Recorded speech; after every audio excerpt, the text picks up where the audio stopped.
Assalamu alaikum, students of class 8. Welcome to the online class English. Today's task is the grammar, that is transformation of sentences and the textbook. Lesson 13. So follow the board. তাহলে grammar task আজকে হলো transformation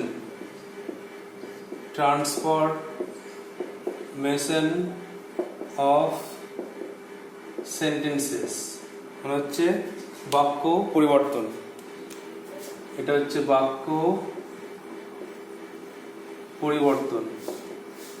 এর আগে আমরা গ্রামারগুলো শিখেছিলাম, সেগুলো হচ্ছে simple, complex, compound সেন্টেন্সের ইন্টারচেঞ্জ। সিম্পল থেকে কমপ্লেক্স, কম্পাউন্ড এগুলো শিখেছি।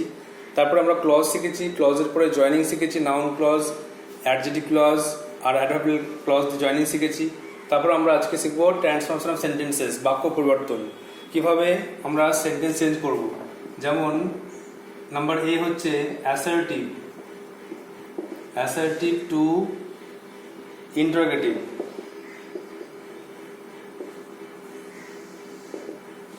Sentence assertive two interrogative sentence করতে গেলে কি করতে হবে? অ্যাসার্টিভ সেন্টেন্স আমরা জানি যে SVO, subject plus verb plus object বসে। আর ইন্টারোগেটিভ এটা সেন্টেন্স করতে হলে প্রথমে রাখতে হবে প্রথমে WH ওয়ার্ড অথবা হেল্পিং ভার্ব বসবে বা অক্সিলারি ভার্ব। হেল্পিং ভার্ব একটা বসবে প্রথমে, WH ওয়ার্ড অথবা হেল্পিং ভার্ব বসবে, তারপরে সাবজেক্ট বসবে, তারপরে মেন ভার্ব বসতে পারে, মেন ভার্ব থাকে তাহলে মেন ভার্ব, তারপরে অবজেক্ট বা আদার ওয়ার্ডস, আর লাস্টে অবশ্যই কোশ্চেন মার্ক। এইভাবে কিন্তু আমাদেরকে অ্যাসার্টিভ সেন্টেন্স থেকে ইন্টারোগেটিভ সেন্টেন্সে চেঞ্জ করতে হবে। আর ভাইস ভার্সা মানে উল্টোটা, ইন্টারোগেটিভ থেকে অ্যাসার্টিভে চেঞ্জ করতে হবে। তাহলে প্রথমে এক্সাম্পল দিয়ে প্রথমে অ্যাসার্টিভ লিখবো, অ্যাসার্টিভ লিখে একটা সেন্টেন্স লিখবো, সেটাকে আমরা ইন্টারোগেটিভে চেঞ্জ করব। যেমন এভরিবডি নোজ রবীন্দ্রনাথ।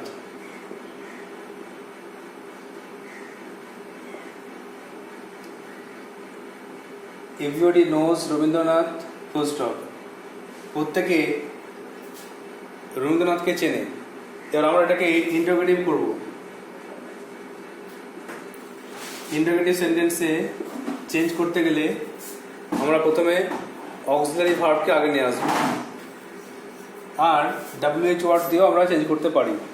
যেমন প্রত্যেকে চেনে রবীন্দ্রনাথ ঠাকুরকে চেনে। এবারে একটা কোশ্চেন করলে আমরা বলতে পারি যে কে তাকে চেনে না, তা লিখতে পারি কে চেনে না মানে হু আর auxiliary verb does not. Who does not know, does বেরিয়ে গেল, নো পড়ে থাকলো। Who does not know Rabindranath, আর লাস্টে অবশ্যই কোশ্চেন মার্ক। তাহলে একটা সেন্টেন্স চেঞ্জ হয়ে গেল, ট্রান্সফরমেশন হয়ে গেল। এভরিবডি নোজ রবীন্দ্রনাথ, সেখান থেকে হয়ে গেল কোশ্চেনে হু ডাজ নট নো রবীন্দ্রনাথ। একটা করে দিলাম, আর একটা করে দিচ্ছি। অ্যাসার্টিভে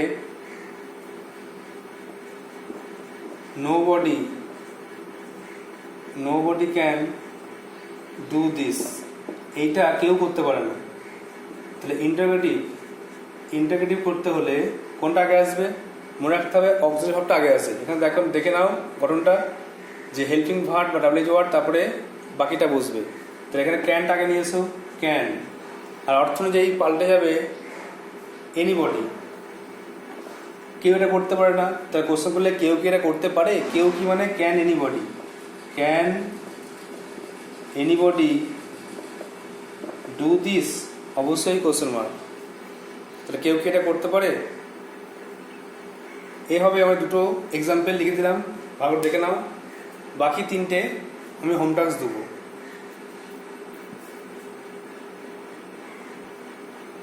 যেমন নাম্বার 3 হোম টাস্ক থাকবে, সেটা হলো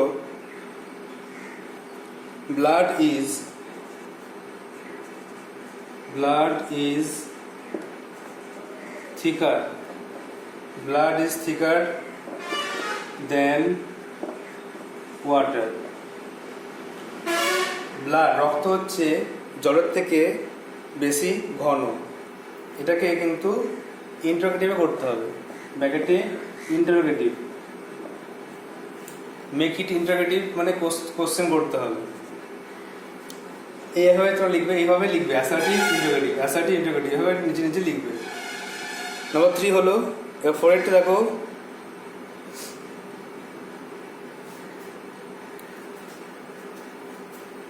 everybody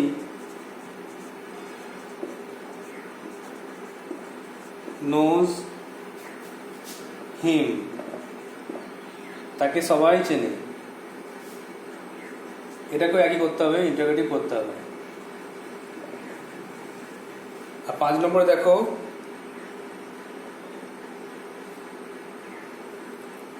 we cannot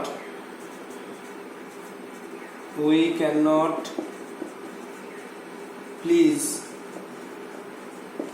everybody, আমরা সকলকে সন্তুষ্ট করতে পারি না। we cannot please everybody, আমরা সকলকে সন্তুষ্ট করতে পারি না। এটাও কিন্তু ইন্টারোগেটিভে করতে হবে। রুল অনুযায়ী যেটা বললাম, অক্সিলারি ভার্বটা আগে নিয়ে আসতে পারো বা ডাব্লিউ ওয়াটারটা নিয়ে আসতে পারো, দিয়ে এটাকে ইন্টারোগেটিভ যেন প্রশ্ন সূচক বাক্য বা প্রশ্নবোধক বাক্য হয়, লাস্টে অবশ্যই প্রশ্নমার্ক দেবে। তাহলে দেখে নাও একবার বলছি, এভরিবডি নোজ রবীন্দ্রনাথ, সবাই রবীন্দ্রনাথকে চেনে।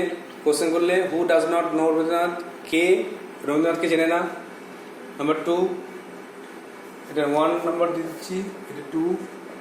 আর নোবডি ক্যান ডু দিস, এটাকে করতে পারবে না। কোশ্চেন করলে ক্যান এনিবডি ডু দিস, কেউ কি এটা করতে পারবে বা করতে পারে। Number 3, blood is thicker than water, রক্ত জলের থেকে বেশি ঘন, এটাকে ইন্টারোগেটিভ করতে হবে। আর 4টা, এভরিবডি নোজ হিম, তাকে সবাই চেনে, এটাও ইন্টারোগেটিভ করতে হবে। আর 5টা, we can not please everybody, আমরা সকলকে সন্তুষ্ট করতে পারি না, এটাকে ইন্টারোগেটিভে করতে হবে, এই একই রুল ফলো করে। 5টা হলো। এবারে যে 5টা দেবো সেটা হচ্ছে ভাইস ভার্সা, মানে অপোজিটটা, এর উল্টোটা হয়ে যাবে।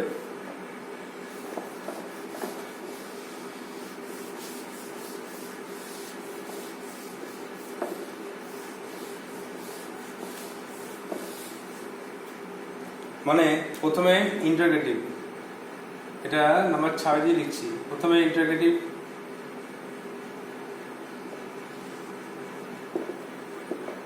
আর তারপরে অ্যাসার্টিভ। ইন্টারোগেটিভ দেওয়া থাকবে, সেটাকে অ্যাসার্টিভে করতে হবে। যেমন হু ডাজ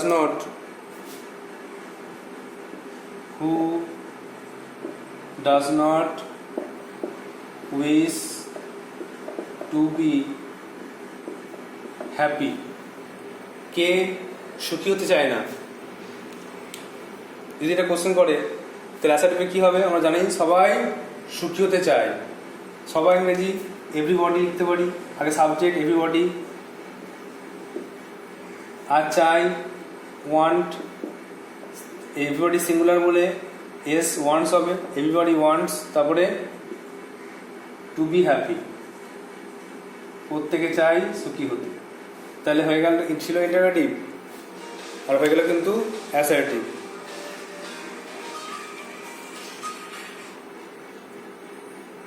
কিন্তু একই মিনিং, কিন্তু মিনিং একই থাকবে। তাহলে who does not wish to be happy, কে সুখীতে চায় না, না প্রত্যেকে সুখী হতে চায়। তো এখানে এভরিবডি ওয়ান্টস, আচ্ছা উইশ আছে ভার্বটা, এখানে উইশও করতে পারো, এখানে ভার্বটা উইশ আছে, উইশ দিয়ে করো। Everybody wishes to be happy, সবাই চায় সুখী হতে। নেক্সট দেখো, আবার ইন্টারোগেটিভ করতে হবে, ইন্টারোগেটিভ থেকে অ্যাসার্টিভ চেঞ্জ করতে হবে।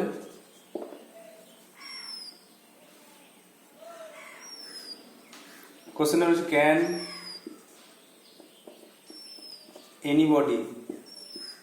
Anybody trust a liar, can anybody trust a liar, কেউ কি মিথ্যাবাদীকে বিশ্বাস করতে পারে?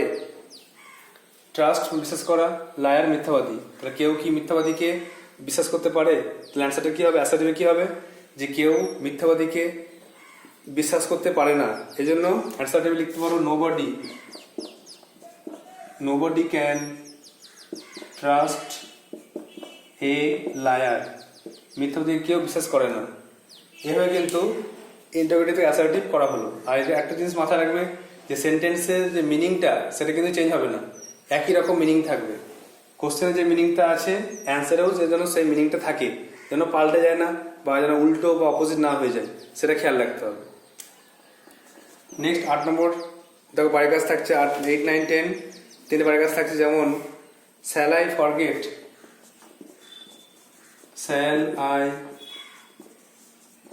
Forget those happy days. আমি কি সেই পুরনো দিনের কথাগুলো ভুলতে পারি? এটাকে ইন্টারোগেটিভ আছে, এটাকে অ্যাসার্টিভ করতে হবে। অ্যাসার্টিভ করলে মানেটা আমি বলে দিচ্ছি, দেখো আমি কি সেই পুরনো দিনের কথাগুলো ভুলতে পারি? অ্যাসার্টিভ হয়ে যাবে অ্যান্সার যে আমি সেই পুরনো দিনের কথাগুলো ভুলতে পারি না। এটা কিন্তু অ্যান্সার হবে, যেটা বাংলায় বললাম সেটা কিন্তু অ্যান্সার হবে। এটা নিজেদেরকে লিখতে হবে। কীভাবে লিখবে? অ্যাসার্টিভে যেটা বললাম যে দেখো এসভিও সাবজেক্ট ভার্ব অবজেক্ট এইভাবে বসিয়ে কিন্তু লিখতে হবে। তারপরে নেক্সট কোশ্চেন দেখো,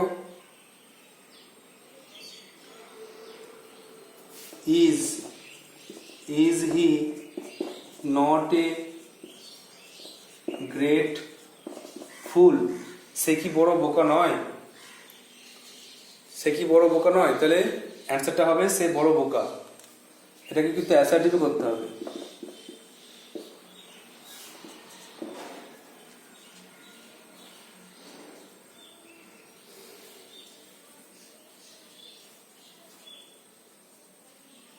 next number 10,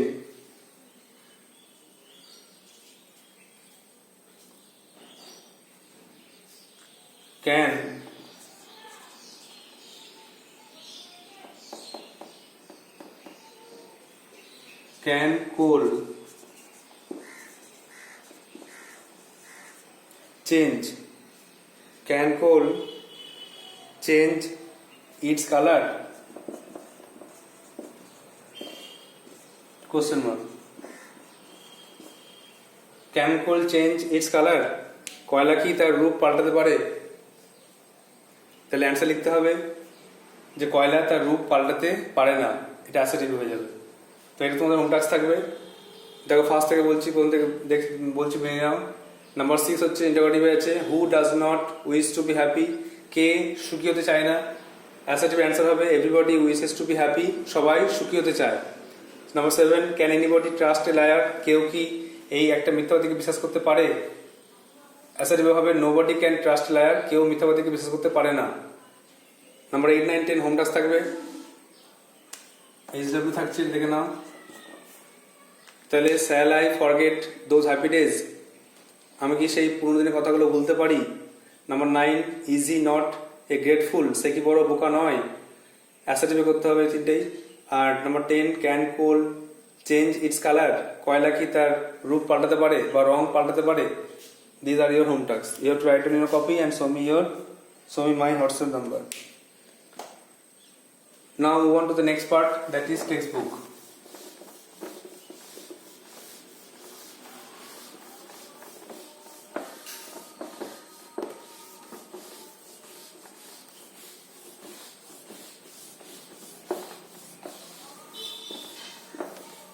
In the previous class, I have written the answers of lesson 12. I hope you have prepared it by reading it again and again. Now lesson 13. So today's task is lesson 13. The man who planted trees. The man who planted trees, writer is Jean গিওনো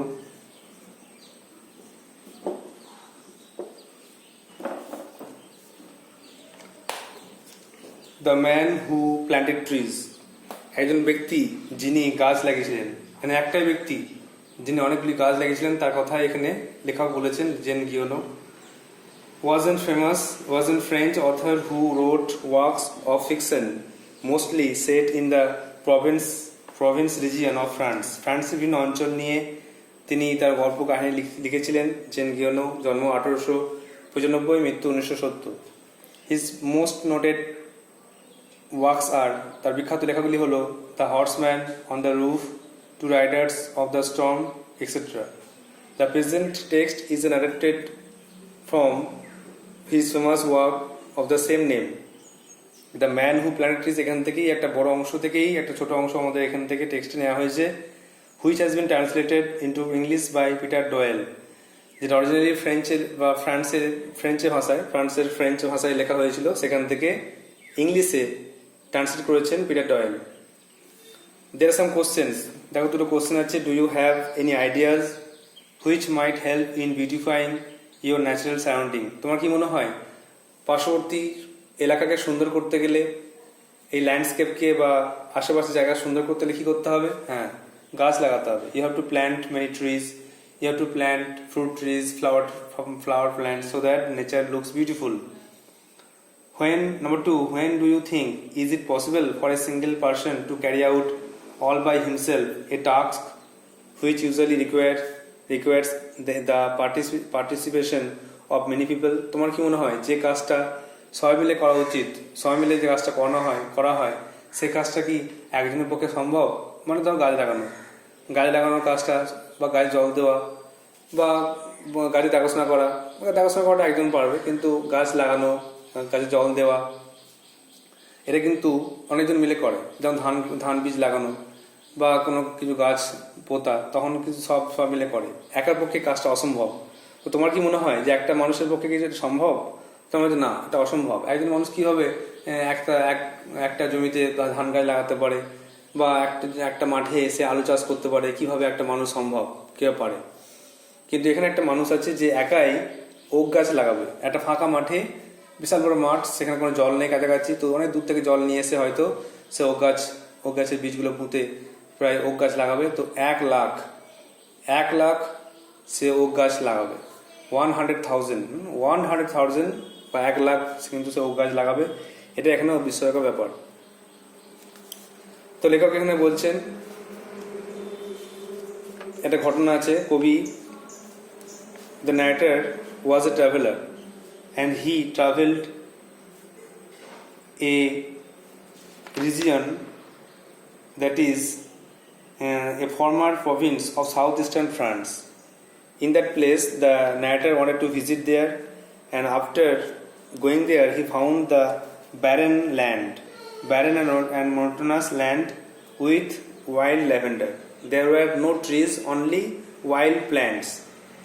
Then, after walking of 3 days, he found himself alone. Then he set up a camp to an abandoned village, and there was no houses, only the abandoned rooms or houses were there, and there was a spring and well, but they were dry. So the narrator was very disappointed. There was no life, and when he was walking at daytime, there was plenty of sun, and it was month of June, so the sun shines scorchingly. The wind blows, and it was like a sound of a wild beast. Then, after walking of 5 hours, the narrator did not find any water, and he saw desert all around him. So there was no scope of getting any water for him to quench his thirst. তো লেখক, বললাম যেটা ফ্রান্সের একটা দক্ষিণ পূর্ব অঞ্চলে তিনি বেড়াতে গিয়েছিলেন, দীর্ঘ অভিযানে গিয়েছিলেন, আর সেটা কিন্তু 40 বছর আগে। তো সেখানে প্রবেশ করতে হলে আল পর্বতের উপর দিয়ে প্রবেশ করতে হয়, আর সেখানে ছিল একটা একঘেয়ে আর অনুর্বর জায়গা বা দেশ। সেখানে বন্য ল্যাভেন্ডার গাছ ছাড়া কিছুই জন্মতো না, শুধু ধুধু ধুধু মরুভূমি চারদিকে। তো লেখক সে জায়গায় পৌঁছানোর পরে 3 দিন হাঁটলেন। হাঁটার পরে তিনি একটা ফাঁকা জায়গায় পৌঁছলেন। তিনি একটা পরিত্যক্ত ফাঁকা গ্রামে ক্যাম্প তাঁবু খাটিয়ে বাস করলেন। তিনি দেখলেন যে সেই গ্রামটা পুরো ফাঁকা, শুধু ফাঁকা বাড়িঘর ছাড়া আর কিছুই নেই। পরিত্যক্ত গ্রাম, সব লোক এখান থেকে ছেড়ে চলে গেছে জল নেই বলে। তো দেখলেন একটা কুয়ো আর একটা নদী আর একটা কুয়ো আছে, কিন্তু সেটা শুকনো, কোনো প্রাণের অস্তিত্ব সেখানে নেই। তো লেখক সেখান থেকে হাঁটা শুরু করলেন। জুন মাস ছিল, রোদ, প্রচণ্ড রোদ। তো ফাঁকা জায়গা, ধূসর মাঠ, ধূসর মরুভূমি চারিদিকে। তো বাতাস গর্জন করছে কার মতো না, ক্ষুধার্ত পশুর মতো। হিংস্র ক্ষুধার্ত পশু যেমন খাবার সময় বিরক্ত করে লেগে যায়, তেমনই বাতাস সময় গর্জন হচ্ছিল। তো লেখক ক্যাম্পে গেলেন, কিন্তু 5 ঘন্টা হাঁটার পরেও তিনি কোথাও কোনো জল পেলেন না। আর জল পাওয়ার কোনো আশা পেলেন না, কারণ সব জায়গায় ছিল মরুভূমি, ধূসর বালি, মরুভূমি, ধূসর প্রান্তর। কোনো কিছু তাকে জল পাওয়ার আশা দিল না। তিনি যে তেষ্টা নিবারণ করবেন তা কোনো মতেই সম্ভব হলো না। নাও read line by line. There are some word notes you have to write down in a copy. The word notes are: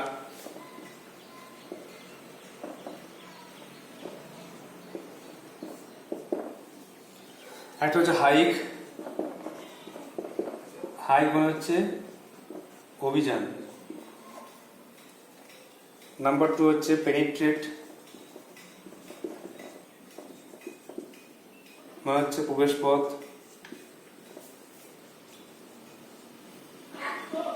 number 3 Province মানে একটা অঞ্চল, ফ্রান্সের একটা অঞ্চল।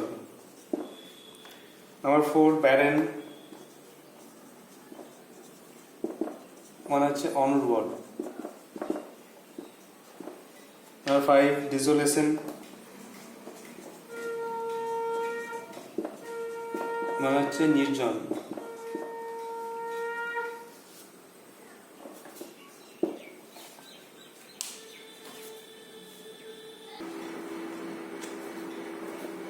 Number 6 abundant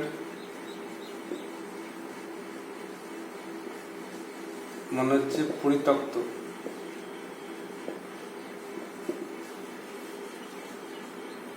নাম্বার 7 হচ্ছে ruined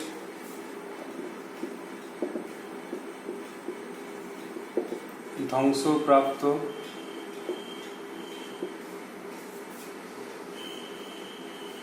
নাম্বার 8 হচ্ছে স্প্রিং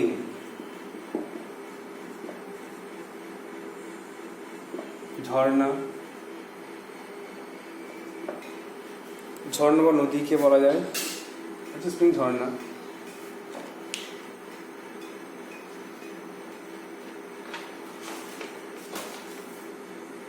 তারপরে হুইসেল লিখতে পারো।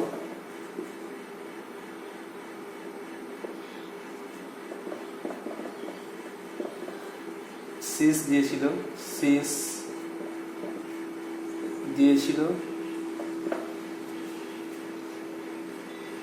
আর মিল লিখতে পারো, ওয়াইল্ড বিস্ট বন্য পশু, আর মিল মানে খাবার।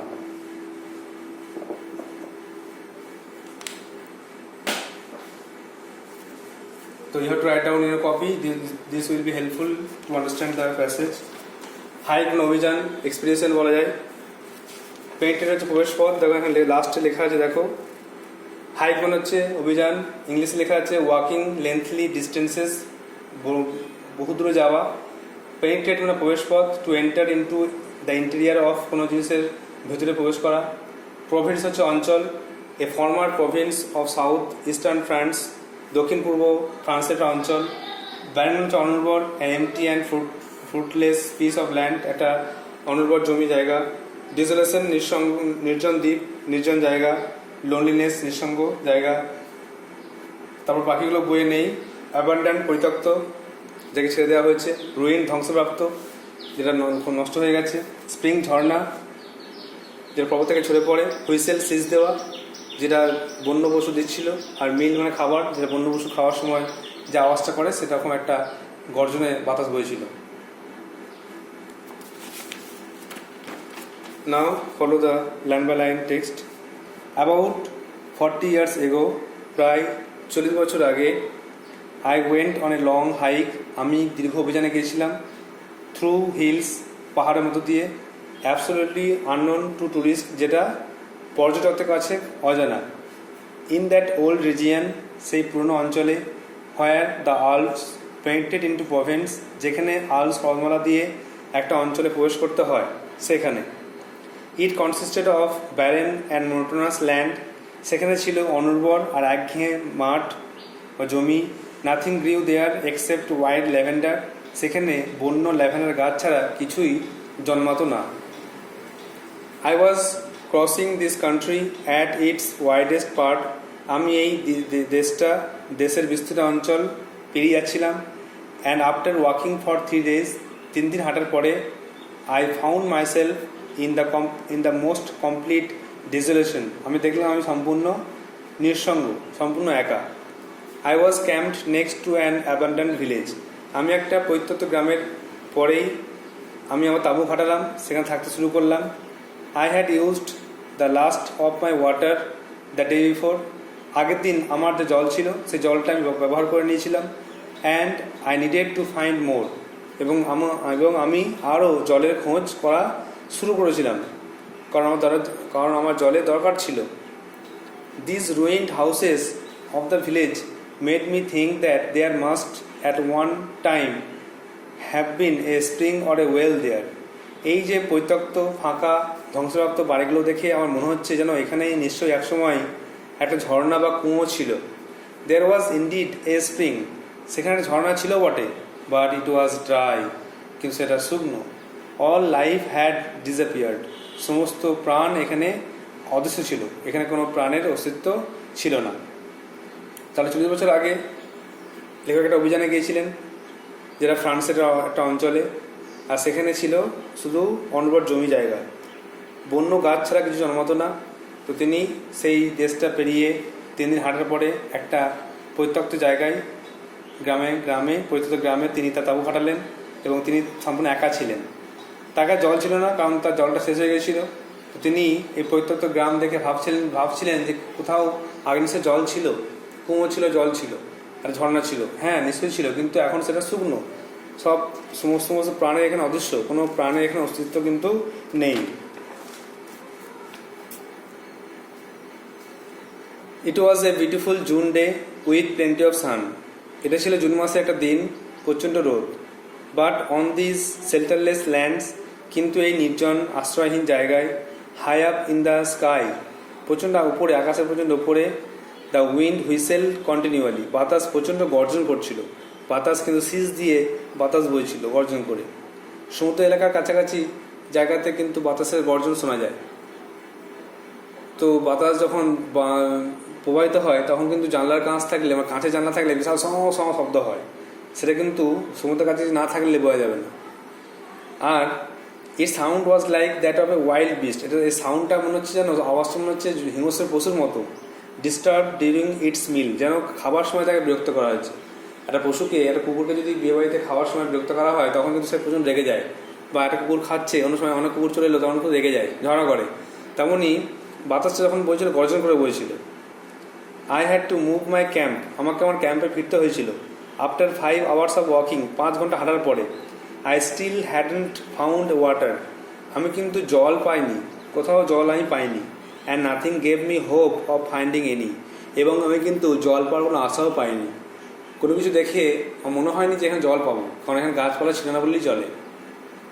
তাহলে লেখক যখন হাঁটছিলেন দিনের বেলায়, তখন দেশের জুন মাসের দিন, প্রচুর রোদ, আর এই আশ্রয়হীন নির্জন জায়গায়, ফাঁকা জায়গায়, যেখানে গাছপালা নেই, ধূসর মাঠ, সেখানে উপরে সূর্যে, উপরে আকাশে বাতাস কিন্তু প্রতিনিয়ত শীষ দিয়ে বইছিল। আর তার শব্দটা কিন্তু হিংস্র পশুকে খাওয়ার সময় বিরক্ত করলে যেমন হয়, তেমনই আওয়াজ উপরে গর্জন করে বাতাসটা বইছিল। আর আমাকে আমার ক্যাম্পে যেতে হয়েছিল, আর 5 ঘন্টা হাঁটার পরেও আমি কিন্তু কোথাও জল আছে এমন জায়গা খুঁজে পাইনি, এবং কোনো কিছু দেখে আমার আশা পাইনি যে কোথাও জল পাবো। So that is the task, you have to prepare it by reading the text again and again. You have to memorize the word notes. You have to write down the grammar tags also. So that's all for today. You have to prepare the text well by reading and writing the word notes. So that's all for today. Thank you.